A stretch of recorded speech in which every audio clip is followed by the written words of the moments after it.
Because the man who gave his daughter to you gave her to you. He didn't give his daughter to your mother. Did he? Last question. Mother-in-law impacts all the decisions of the husband and wife. Husband is silent, does whatever his mother asks, even with both husband and wife have decided prior telling it to his mother, but the decision is followed whatever the mother-in-law says. You know, a society should be run, if it is a steady, stable society, should be run by men, not by women. And I've already mentioned, who was the head of the household of Rasulullah? Himself, alayhi salatu wassalam. Who was the head of the household of Umar? Umar. Abu Bakr. Ali. Men are head of the household, not the women. The man obeys his mother, this is true. But he also has a responsibility to his wife. Why? Because the man who gave his daughter to you gave her to you. He didn't give his daughter to your mother. Did he? I'm a father, I have a daughter. So now a young man comes and asks for my daughter's hand in marriage. All my negotiation is with him. I will meet his father. I won't meet his mother, obviously, but I'll meet his father. So, in my mind, I am marrying my daughter to you. When I marry her to you, you take her to your house, and I realize, actually, I haven't married my daughter to you. I've given her to your mother. Raj uska hai. No father would accept this for his daughter. You promised to look after my daughter, to provide for her, to clothe her, to look after her. You have to negotiate with your mother.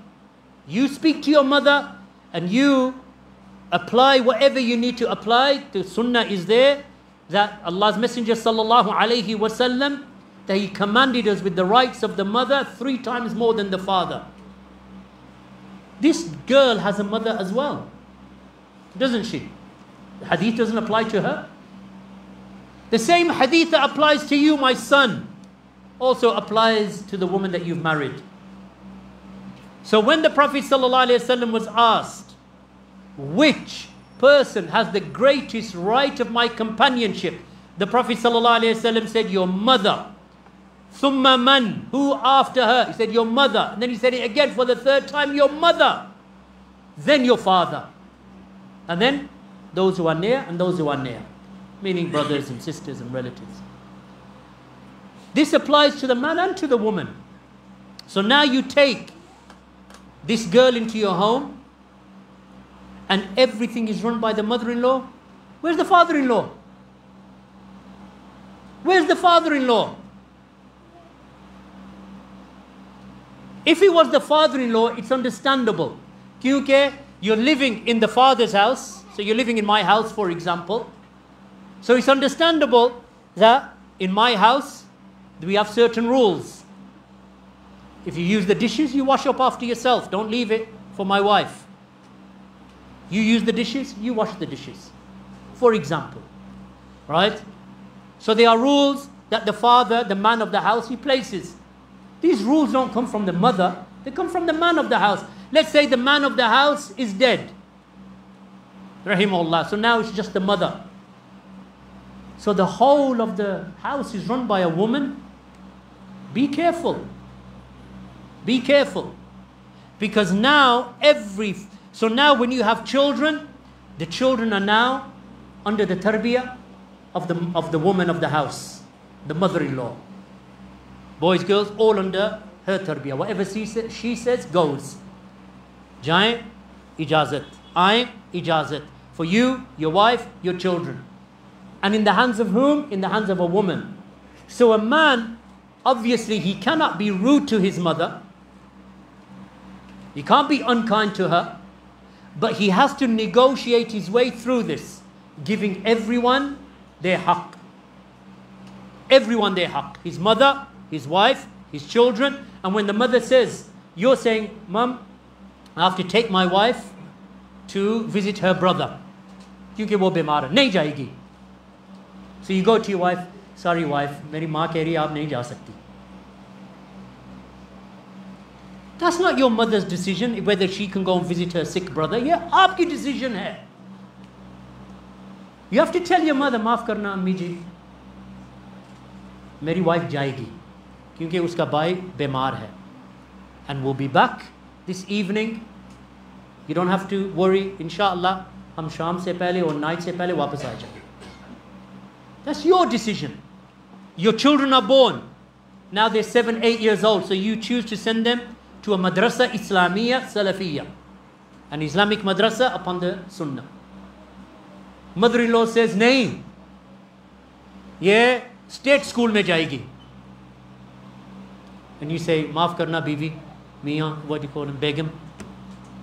माफ करना, मेरी mother कह रही है, we're going to send her to state school. Islamic school नहीं भेजेंगे.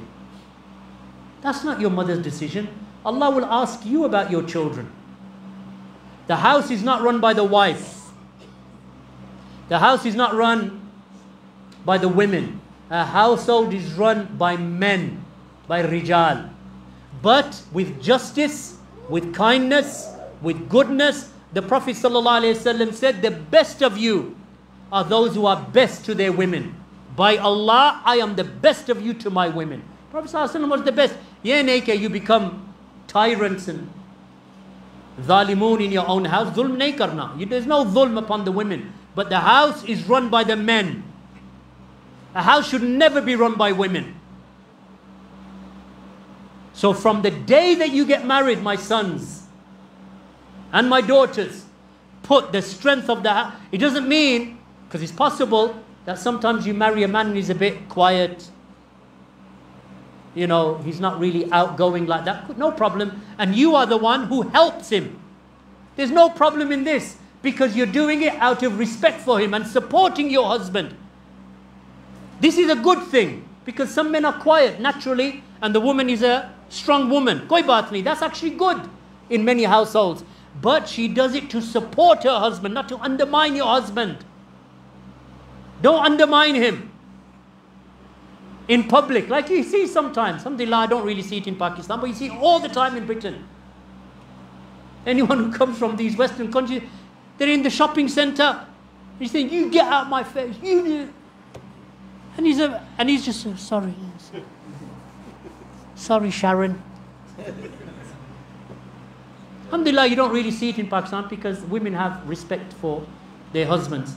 But that does not give the man an excuse to oppress his wife. If your husband is oppressing you, you have a father. And I will say straight, sister, if your husband is oppressing you, not feeding you, not providing for you, he is rude and nasty and obstinate, foul-mouthed to you, tell your father. Or tell his father. Right? Tell his father that my husband, I married your son, how is he speaking to me? Right? But the asl remains that the men are in charge. كُلُّكُمْ رَاعٍ وَكُلُّكُمْ مَسْئُولٌ عَنْ رَاعِيَّتِهِ. The hadith is clear. All of you are shepherds and each of you is responsible over his flock. Al-imamu ra'in. The imam, the Muslim ruler, he is a shepherd and he will be questioned about his flock. وَالرَّجُلُ ra'in fi ahlihi. He is in charge of his family. وَهُوَ مَسْعُولٌ عَنْ رَائِيَّتِهِ. And he is responsible over his flock. And he shall be questioned. So the man is responsible. He's not going to stand Yawm al-Qiyamah. Mera kusur nahi, iska kusur hai. Household iske haath mein tha. You're the man. Take responsibility. Barakallahu feekum. Let's finish there. حياكم الله جزاكم الله خيرا والحمد لله رب العالمين وصلى الله على نبينا محمد وعلى آله وصحبه أجمعين.